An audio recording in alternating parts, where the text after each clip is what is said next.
qué razón o razones a través de las centurias se encuentra el hombre y mujeres dedicados a llevar diarios? Creo que existen diversas respuestas y voy a intentarlas desde la experiencia. Para mayor facilidad usaré tanto caprichosamente la palabra diarista, que según el diccionario se aplica a quien publica en un periódico, para referirme a quien lleva un diario.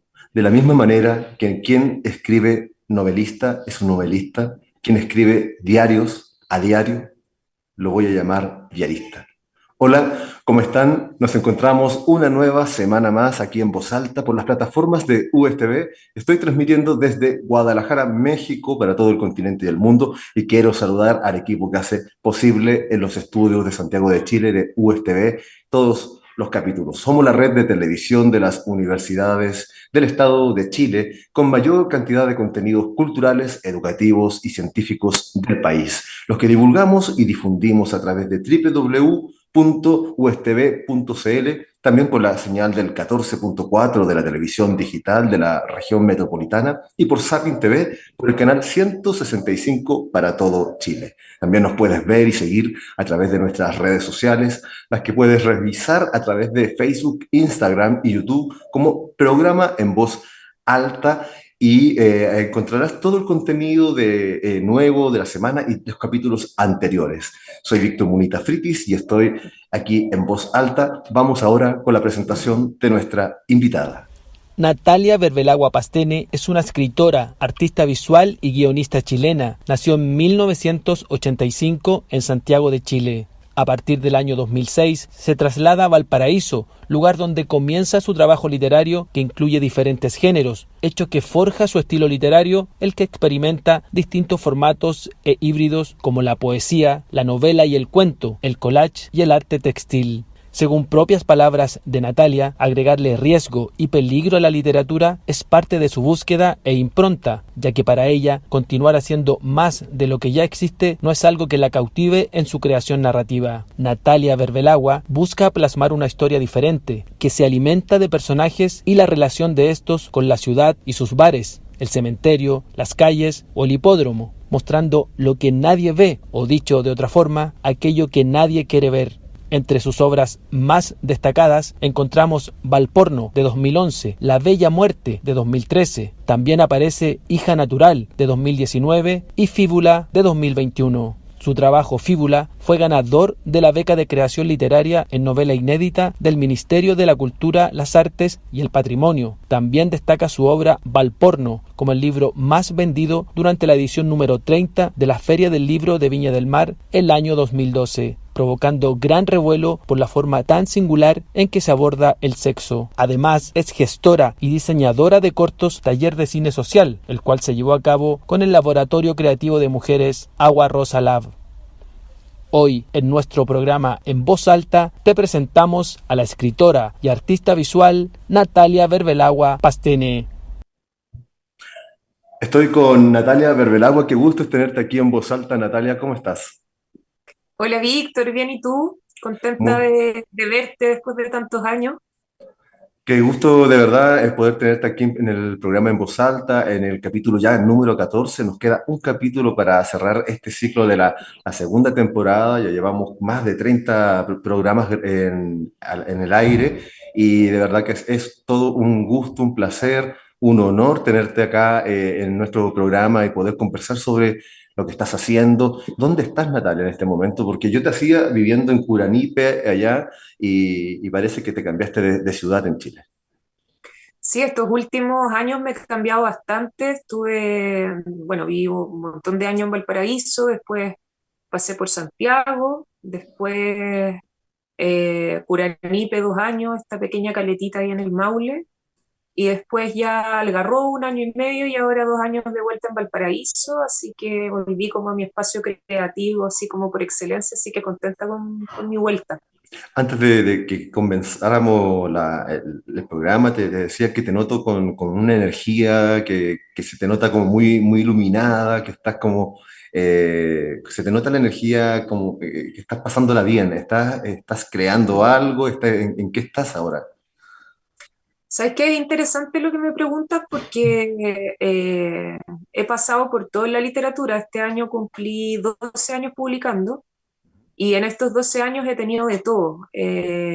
Partí siendo como un poco, como dice Byung-Chul Han, como un poco explotadora de mí misma, así como mi peor jefa en términos de ponerme muchos horarios y cosas, y creo que ahora estoy en un proceso de disfrutar la escritura, como ya no sé, como que siento que hay algunas cosas que se asentaron para mí y me gusta esta posibilidad de crear como con más relajo, como no buscando, no sé, lenguajes tan artificiosos, sino como algo mucho más ligado, digamos, como a la emoción y un poco a la inteligencia al servicio de la emoción, que yo creo que eso es fundamental para mí hoy por hoy.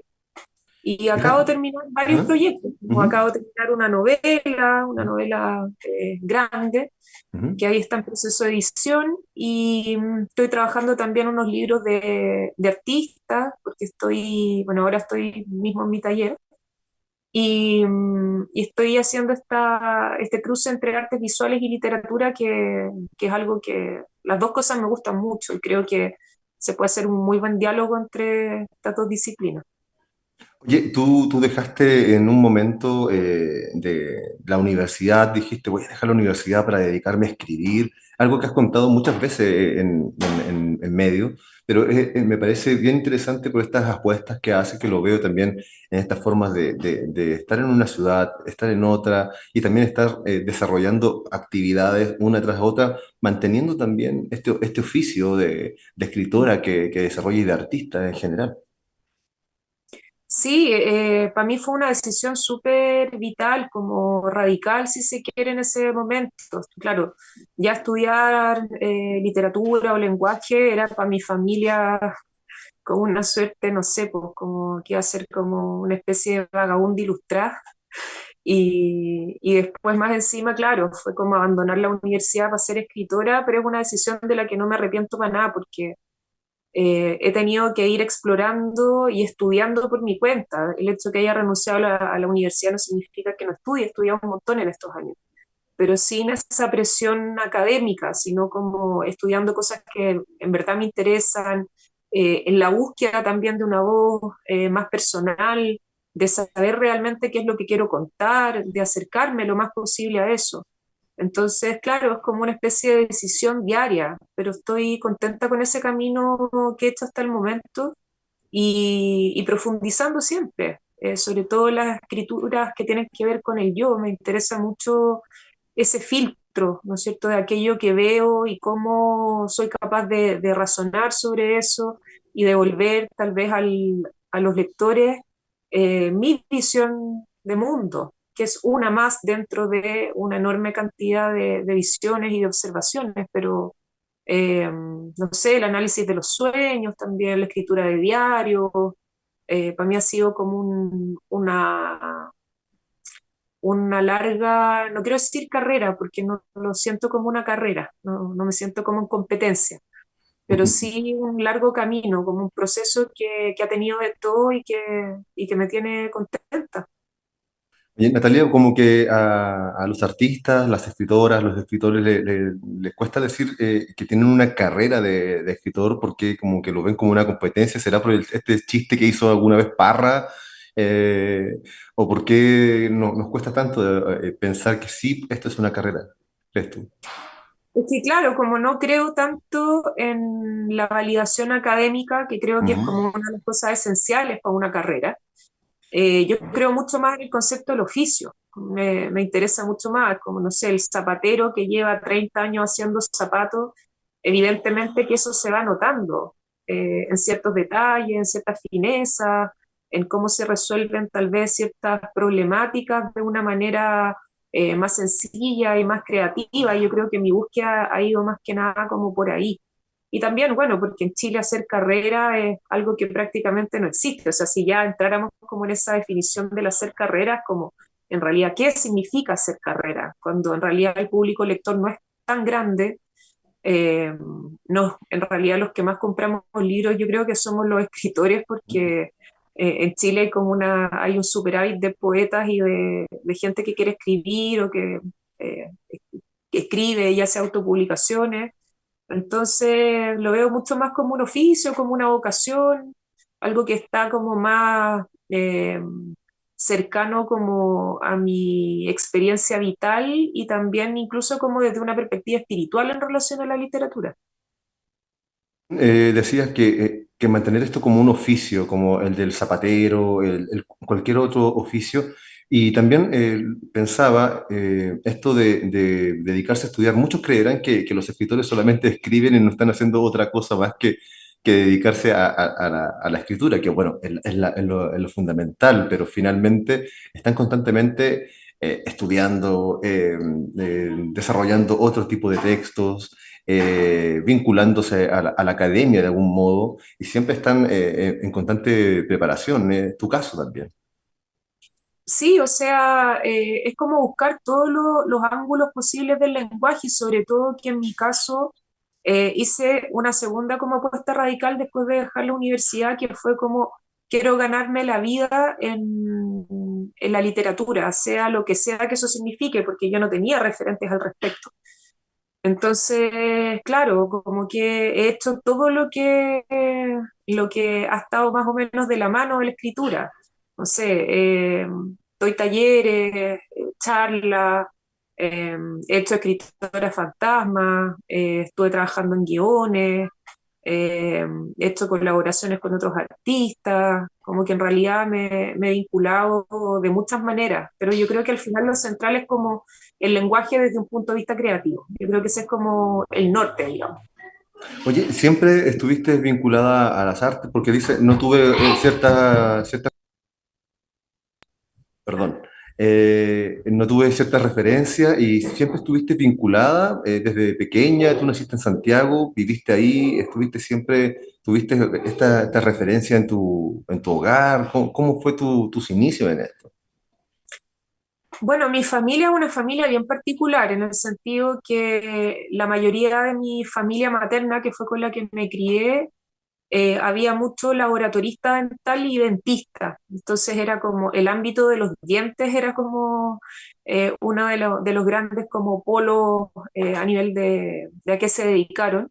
Y mi mamá, agente de viajes, pero sí, no sé, mi abuelo, mi mamá eran lectores, no eran unos lectores súper eruditos ni, no sé, tan intelectuales, pero sí me inculcaron el hábito de la lectura y para mí fue algo tan esencial. Yo no sé si uno vendrá como con un chip distinto, con que las historias que a veces te cuentan no te las compráis tan fácil y necesitáis como buscar tu primera respuesta. Entonces creo que vino para mí un poco desde ahí. Yo grababa cassette, por ejemplo. Grababa cassette donde hablaba ciertas cosas, donde leía fragmentos de libros. Eh, Estoy hablando muy chicas, 9 años, después de que me regalaron una radio en el colegio. Mi abuelo sí pintaba, mi abuelo tenía algo que era muy, muy bizarro, muy bonito también, que él hacía esculturas con la cera con la que hacía las encías para las placas dentales. Entonces habían hartas esculturas como con esta cera. Entonces sí me vinculé también, crecí en una casa antigua, en un barrio antiguo, que tuvo mucha importancia para mí en términos de escuchar muchos relatos, de estar vinculada con gente más adulta. Durante muchos años yo fui hija única, mis hermanas nacieron cuando yo tenía 11 años. Y siempre, claro, como en esta soledad de hija única, pero también encontrando en la lectura algo que no encontraba en otros lados. Y no quería decir que el juego no me interesara, o sea, era súper fantasioso y estaba siempre jugando, pero también había otra inquietud para mí. Y Decías que creo siempre que había como un participaste. tesoro. ¿Ah?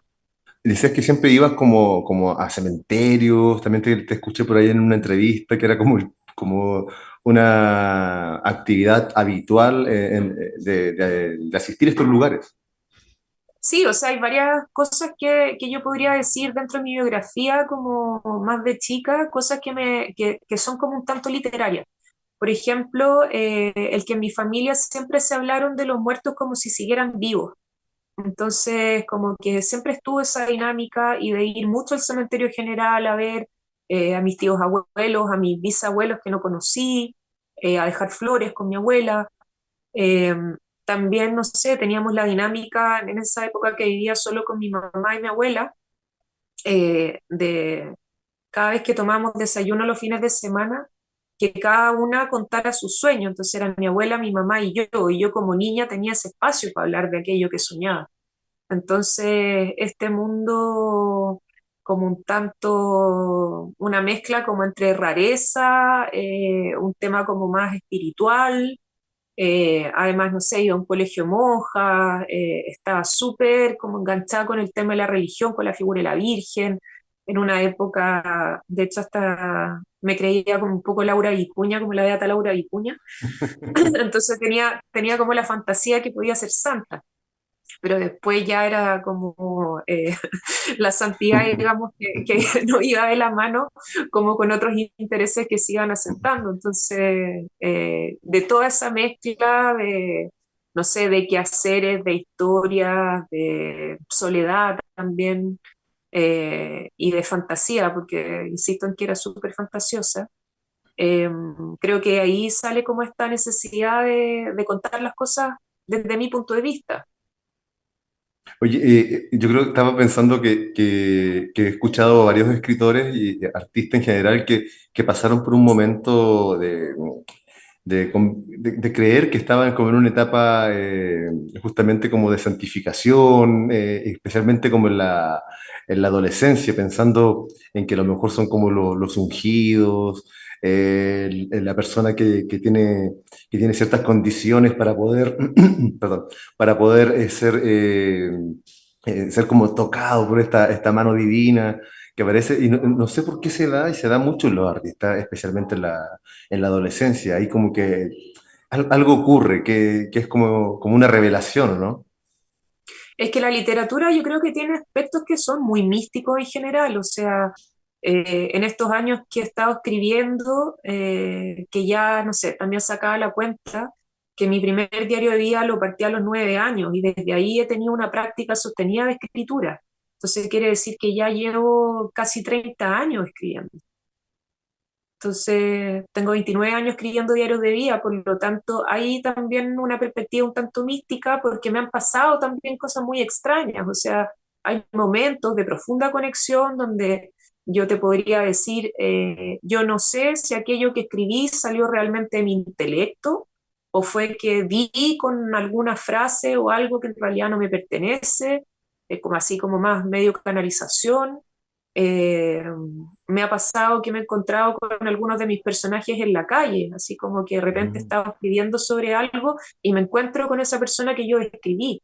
Entonces hay un aspecto muy de sincronía. Sé que no todos los escritores se lo viven así, pero hay un asunto muy mágico que creo que tiene que ver con la creatividad. No creo que por nada la carta del mago también es la carta del artista. Como están las herramientas, pero también hay muchas cosas que influyen dentro del proceso creativo y que nos dejan en un estado,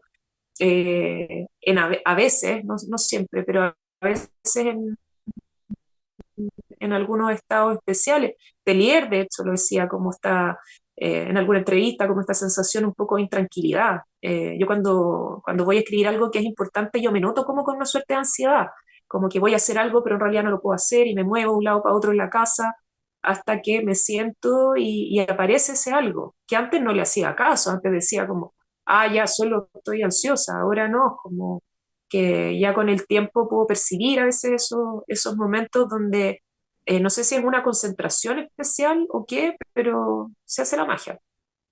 ¿Y ha cambiado mucho tu proceso de escritura desde tu primer libro que debutaste con Valporno y al proceso de trabajo de ahora? ¿O mantienes más o menos una misma línea de cómo hacer las cosas? No, yo creo que ha cambiado bastante, ha cambiado harto, o sea, creo, mantengo el mismo estilo de siempre estar leyendo harto. Leo, bueno, leo novelas, ahora este año he estado leyendo solo a Casi Mujeres, que ha sido una experiencia increíble.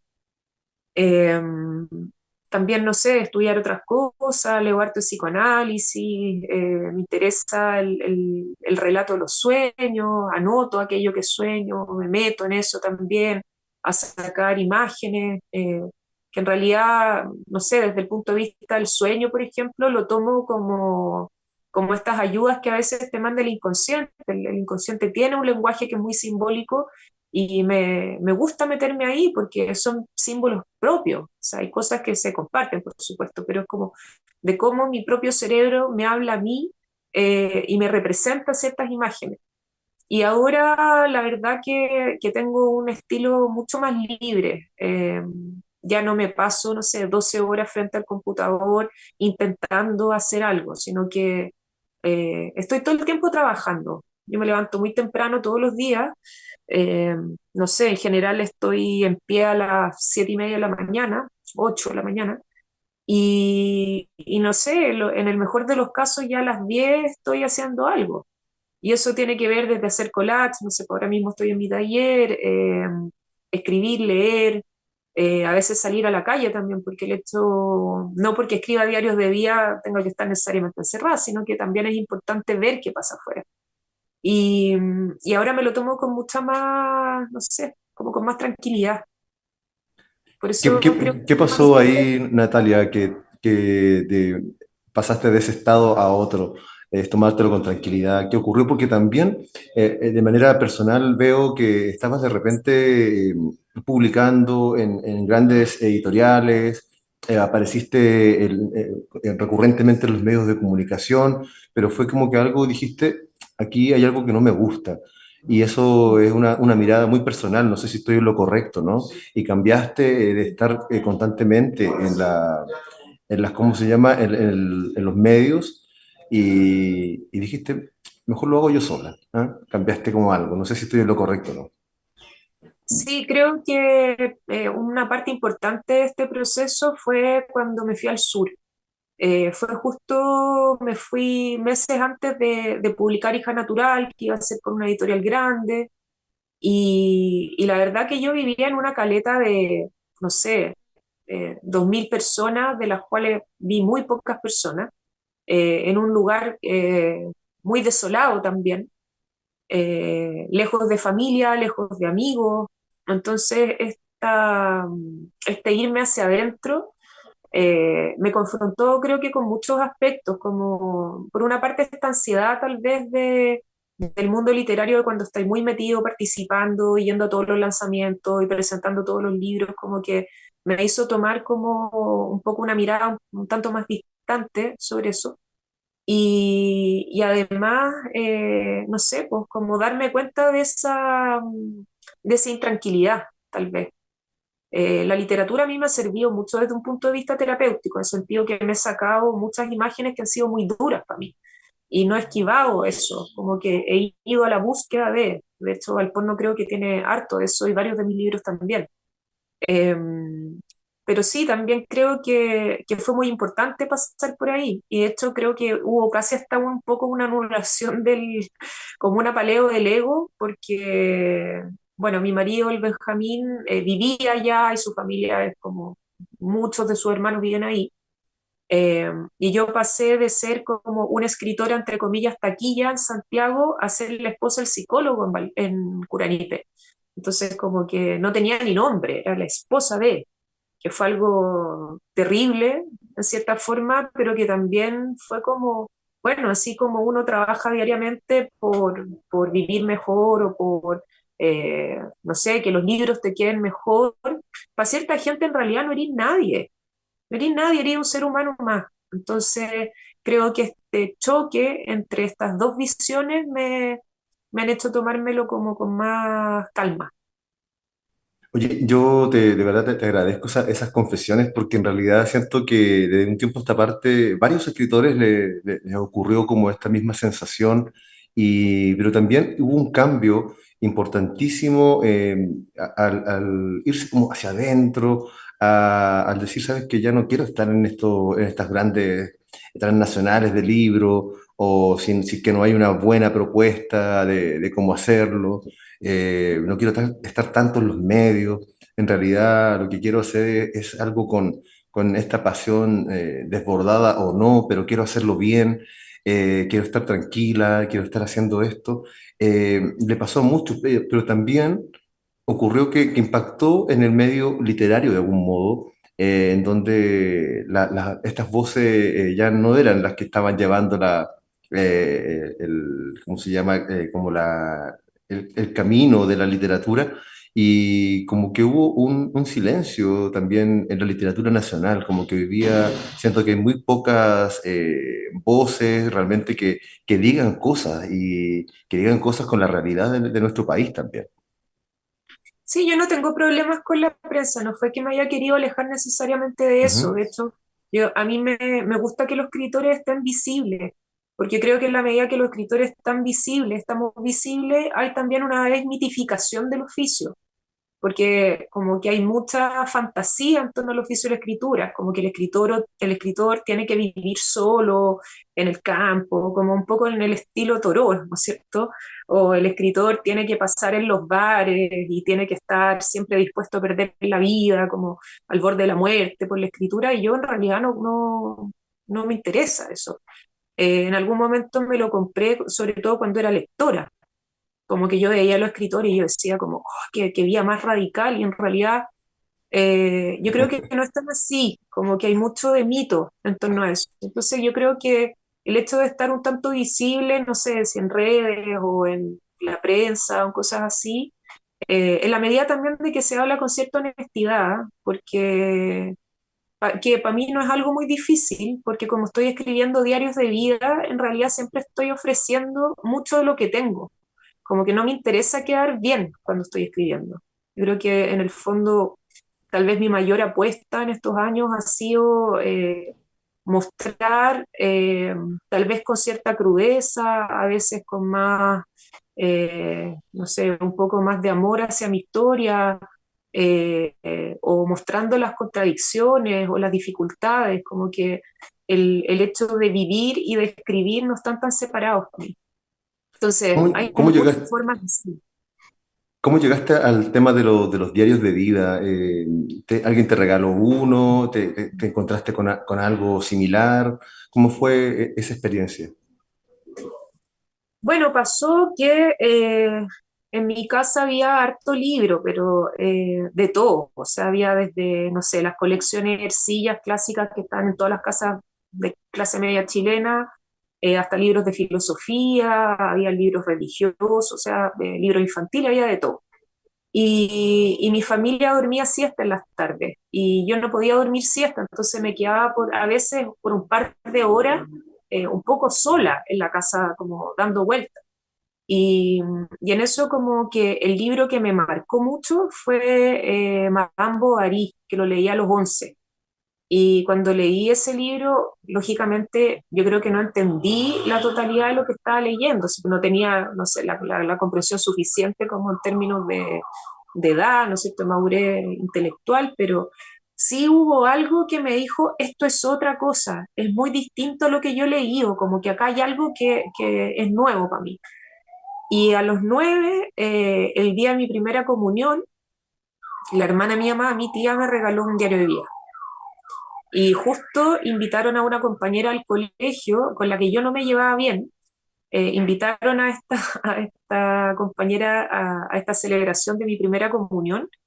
Y como no me caía bien, aproveché como de escribir en el diario de vida lo que me estaba pasando.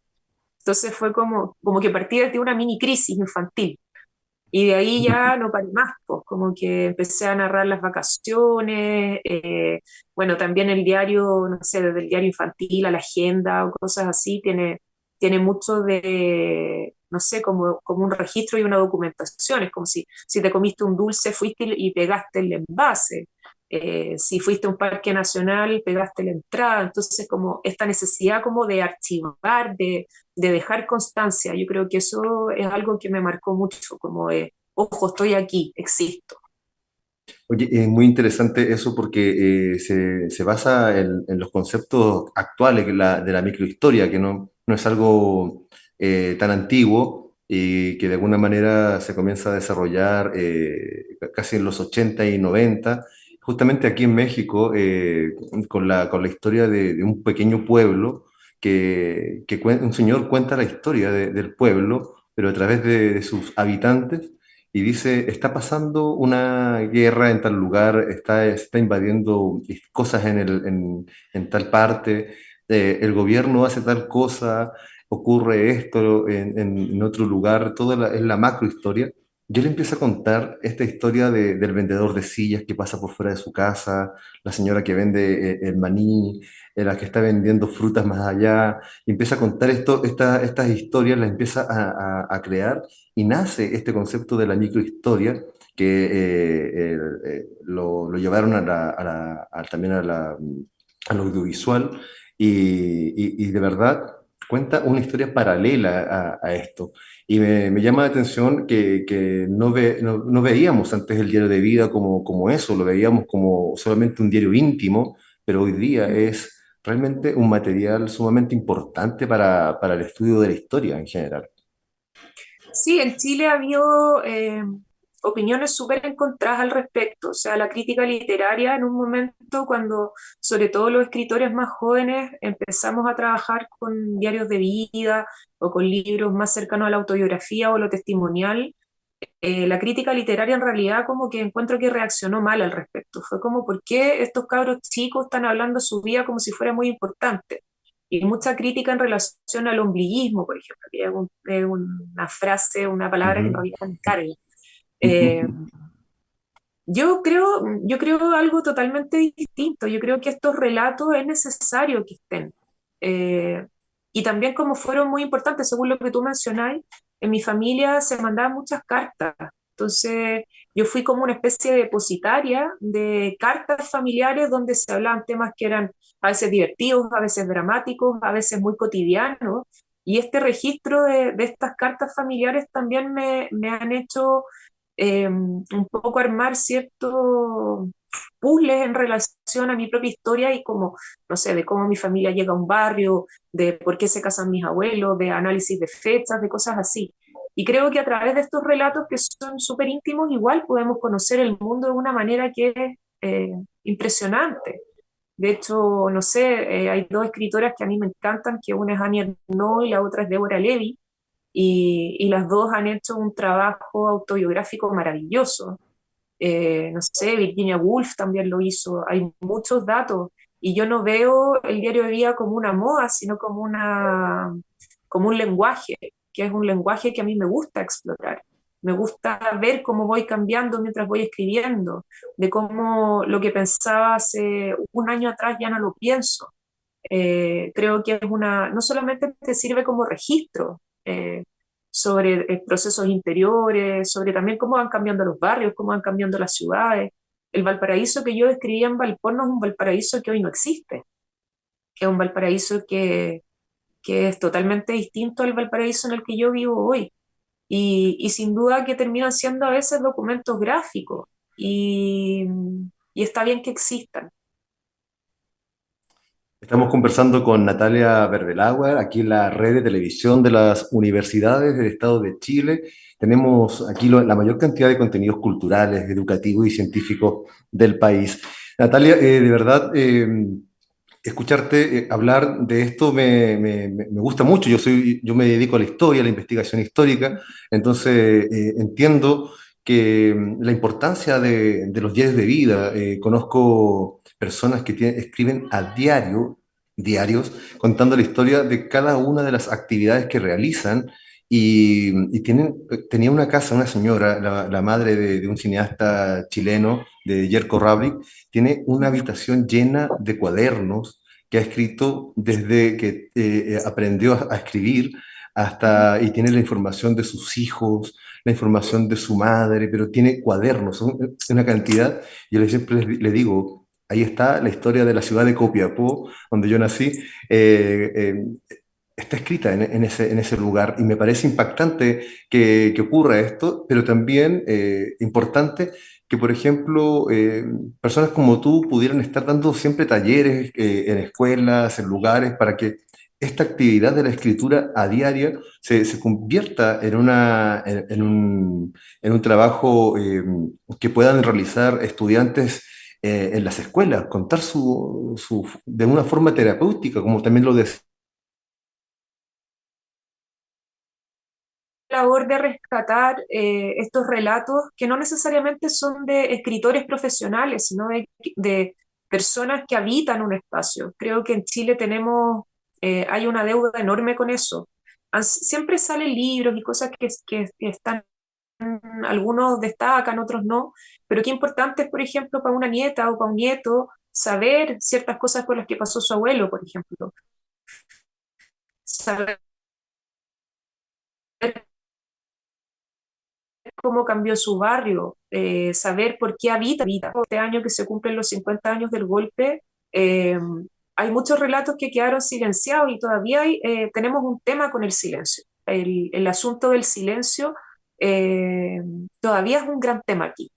Entonces, no sé, pues en estos talleres que he realizado en estos años, he escuchado historias increíbles, increíbles. Estuve el año pasado trabajando con un grupo de mujeres costureras de una cooperativa en la municipalidad de Renca, que era alrededor de 20 mujeres que hicimos este vínculo entre la escritura y la costura también, y de cómo las mujeres hemos mantenido esta tradición de la costura desde, no sé, desde la época clásica hasta ahora, o sea, desde, ¿no es cierto?, el hilar de la literatura griega que está muy presente, las mujeres como cosiendo, bordando. Entonces, el hecho de, por lo menos para mí, escribir a coser no es tan distinto. Hay un proceso que es como de poner en palabras tal vez eso que está pasando.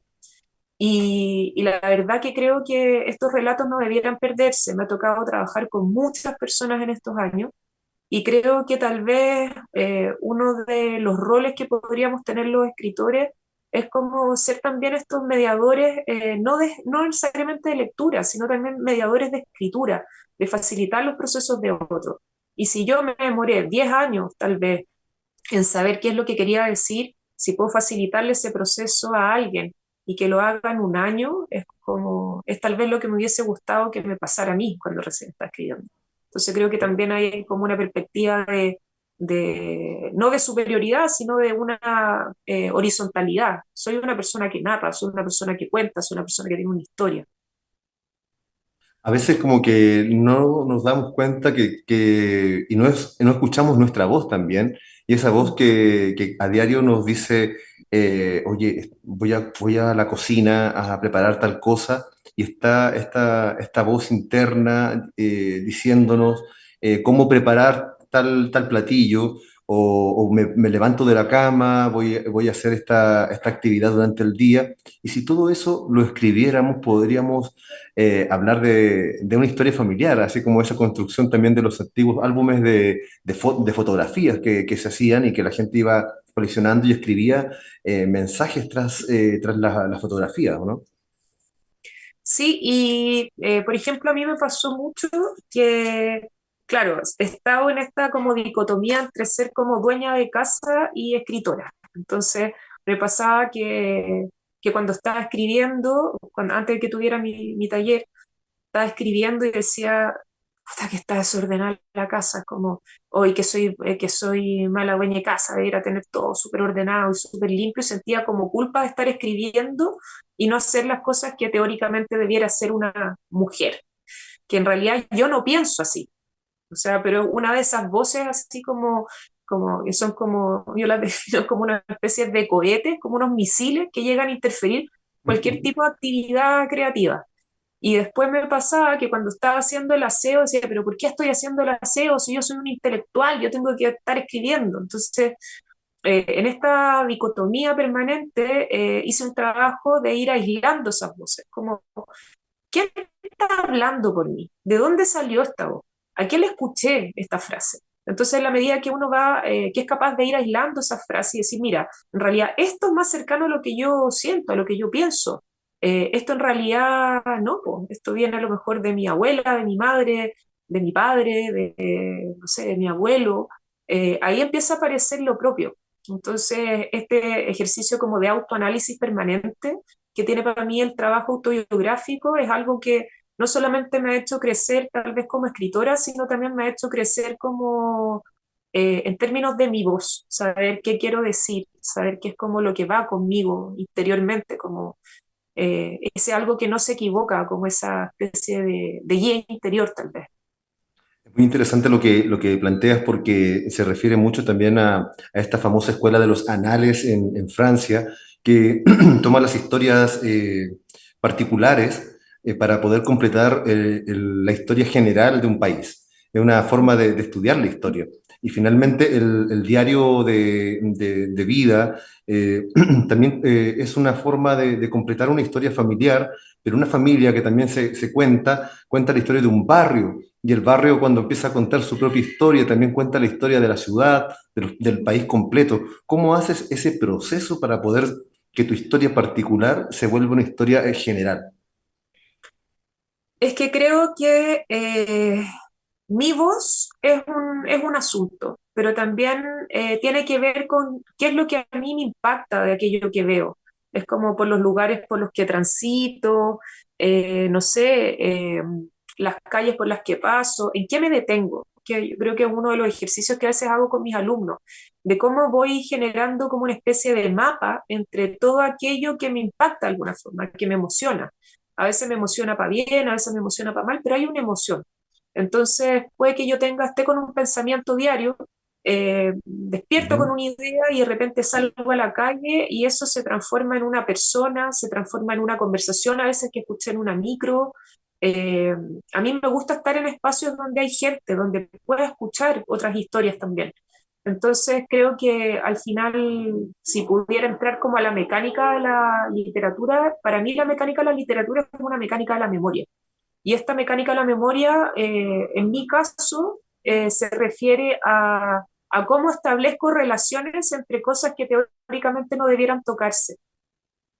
Entonces, como viendo ciertos estímulos en la calle, en las personas, cosas que me cuentan, eso también provoca mi propia reflexión y me abre espacios nuevos dentro de mi propia voz, dentro de mi imaginario. Como que soy impactada por esas historias.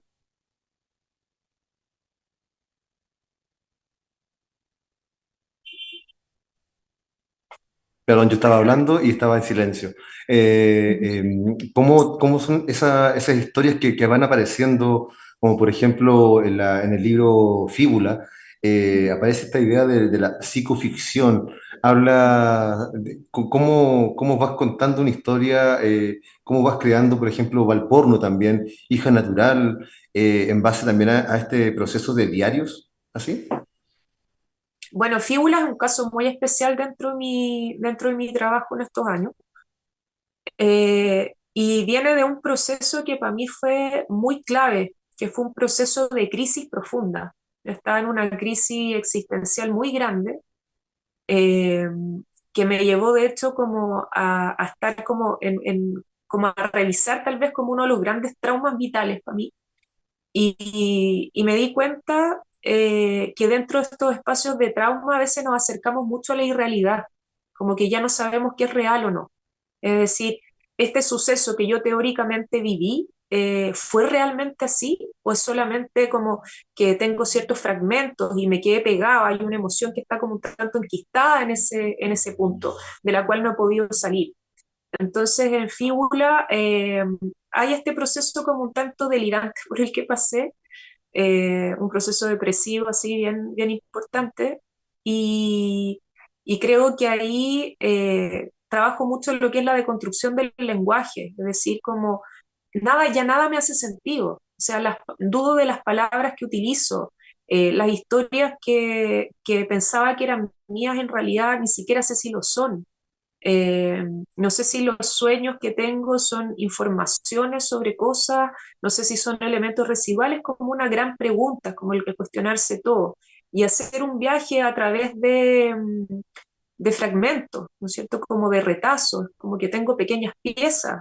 Y creo que lo más importante de Fíbula es que aquí en realidad es como una especie de heroína del inconsciente, o sea, es como en el fondo una mujer que va a buscar dentro de su inconsciente literalmente a ver qué hay en su memoria, en estos fragmentos que están ahí como un poco guardados.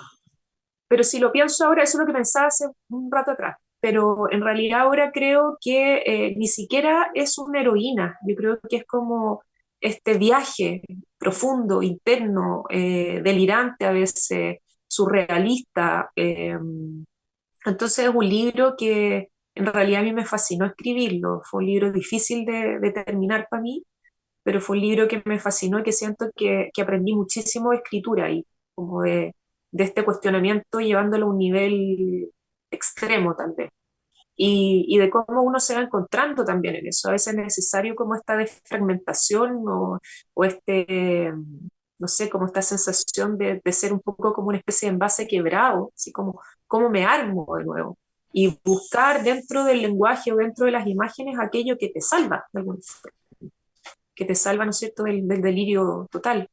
Entonces, claro, todas estas historias para mí he trabajado, yo creo que sigo trabajando la misma historia, que en el fondo es como si fuera, como si pudiera narrar la historia de lo que veo, es como la historia de mis ojos al final, como de cómo he ido viendo cómo cambia la realidad y de cómo voy cambiando yo. Y esto ha tenido diferentes títulos y diferentes profundidades, o sea, he explorado desde las visiones más perversas, por ejemplo, en Valporno, no sé, he explorado la muerte, qué fue lo que hice la Bella Muerte, Domingo, la melancolía de los domingos. He ido pasando por esos registros, pero yo creo que a mis lectores tal vez eso es lo que les gusta a lo mejor de mi trabajo, que es que siempre estoy. Yo creo que es como una, en ese sentido, hay como una compañía tal vez. Siempre estoy y estoy dispuesta un poco como a descoserme y a coserme yo misma y en esos relatos. ¿Sentiste que en este momento difícil perdiste la pasión por crear, por hacerlo? O dijiste realmente no, no me puedo salir del camino de la escritura? O sea, si me salgo de acá, realmente ya no continúa nada, porque ha pasado que a veces uno se siente en estos espacios difíciles, estos momentos difíciles que pasa uno por la vida, y puede ser que se pierda como la pasión, esas ganas de hacer, de cuestionarse absolutamente todo lo que estás haciendo en ese sentido, pero al Yo parecer creo que, creo no que fue esa así crisis, contigo.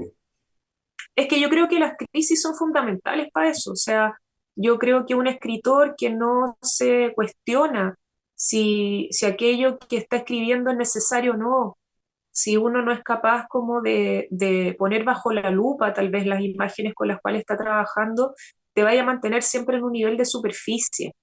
Ahora, no sé, también hay distintos tipos de escritura, no es que una escritura sea mejor que otra, o sea, pero sí creo que en estos grandes momentos de crisis siempre hay una oportunidad de que aparezcan palabras nuevas, que aparezcan imágenes nuevas, que podamos ver incluso, aunque habitemos el mismo espacio, aunque no nos cambiemos de ciudad, aunque vivamos en la misma casa, aunque tengamos los mismos amigos, pero hay una posibilidad de tal vez ver de alguna forma ese teatro en el que estamos participando, como ver los distintos teatros que conviven, las distintas historias que dialogan, o de por qué no dialogamos con los otros. Entonces, como es otro tipo de perspectiva, tal vez como más, no sé si es más detallista. Puede que a alguien le pueda resultar muy caótico esto, pero en realidad para mí no es nada de caótico, es como lo encuentro maravilloso, es como que yo no sé de qué voy a escribir. Oye, No Natalia, sé. ¿cómo ves hoy día el panorama literario de Chile? ¿Cómo ves la actualidad con todo lo que está pasando? ¿Ha pasado cosas con el Ministerio de Cultura? ¿Han pasado situaciones que no se va a las ferias del libro de Frankfurt, donde es una oportunidad realmente importantísima para tantas autoras y autores? Por ejemplo, la escritora Isabel Allende ahí logra encontrar el camino a su primera obra en esa feria, en donde le toman y compran los derechos de sus libros. Eh, eh, ¿Qué te parece a ti cómo está funcionando hoy día el panorama cultural? Porque de alguna manera todos esperábamos que este gobierno nos mostrara un camino totalmente distinto Sí, y al parecer ha cambiado mucho. De verdad que hay un retroceso importante en esto. sí, yo también tengo un poco esa sensación. O sea, también debo decir que estaba dentro de las esperanzadas y los esperanzados por ver un cambio, sobre todo en un presidente que es cercano a la cultura, que va al teatro, que le gustan los libros, pero en realidad yo creo que esto tiene más que ver como en gestión.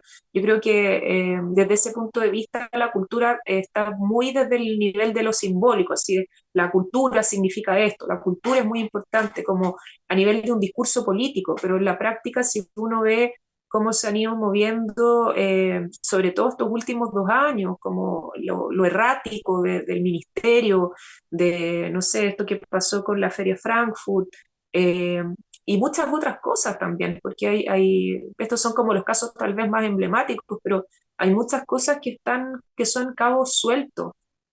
Entonces, desde ese lugar, creo que vuelvo como un poco hacia atrás y pienso que los libros van a seguir existiendo más allá de las malas públicas, de los pocos escenarios que hay, por ejemplo, para que los autores trabajen. Yo siempre he pensado que los escritores son unos grandes aliados, por ejemplo, en el fomento lector. Y hoy por hoy, no sé, es más importante que alguien, pues, no sé, puede ser un ingeniero, cosa que no quiero decir con esto que los ingenieros no puedan hacer de mediadores de lectura, pero importa más que alguien tenga un diplomado en fomento lector que un escritor que lleva toda su vida trabajando y escribiendo y trabajando con el lenguaje. Entonces creo que desde ese lugar hemos estado como bien excluidos. Yo, no sé, he tenido la suerte de que partí haciendo talleres poco tiempo después de publicar y resultó que me gusta mucho hacerlo. Y desde, no sé, la autogestión ya pasé a que me llamaran para hacer talleres a asuntos públicos o cosas así. Pero creo que no todos tienen esa suerte y creo que estamos en una precariedad total. Ahora sí creo que pese a la precariedad, el creador siempre va a crear. O sea, creo que el creador real, así como ese que va más allá, ¿no es cierto?, de este concepto que hablábamos de la carrera,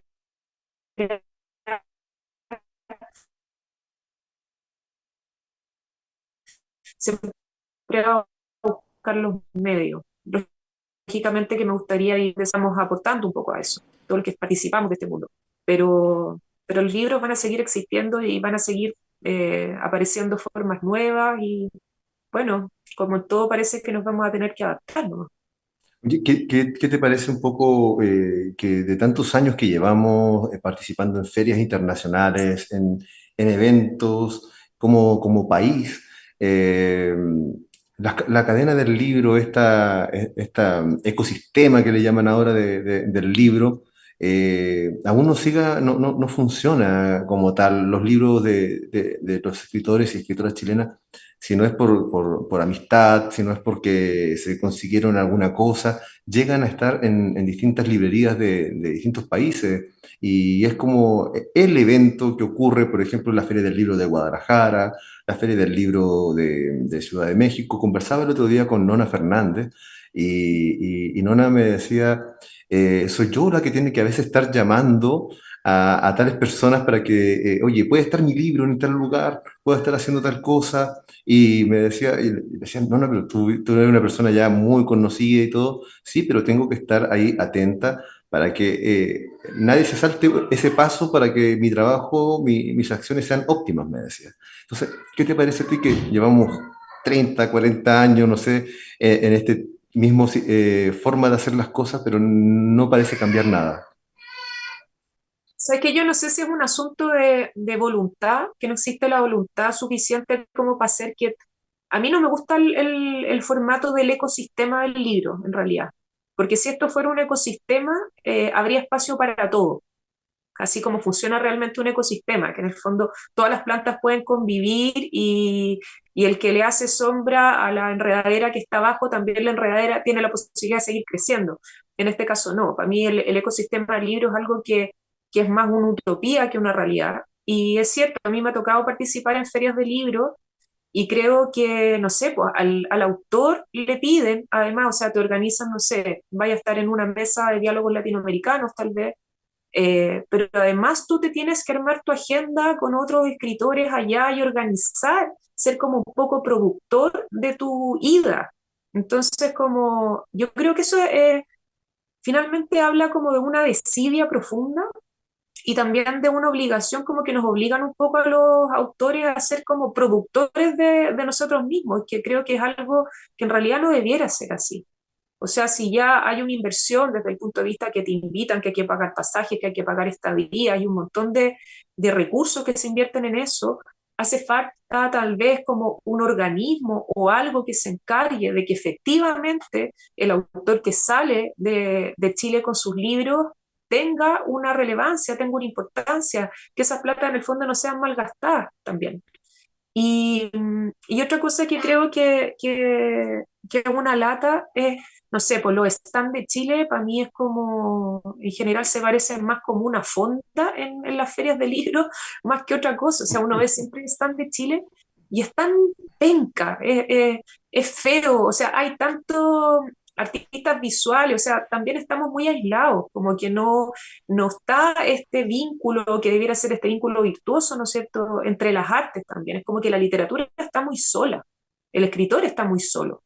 Entonces tampoco hay muchos vínculos y ya de partida la presentación del stand de Chile me parece que ya es como lo más ordinario que te puedas imaginar, que seguramente tú los has visto muchas veces.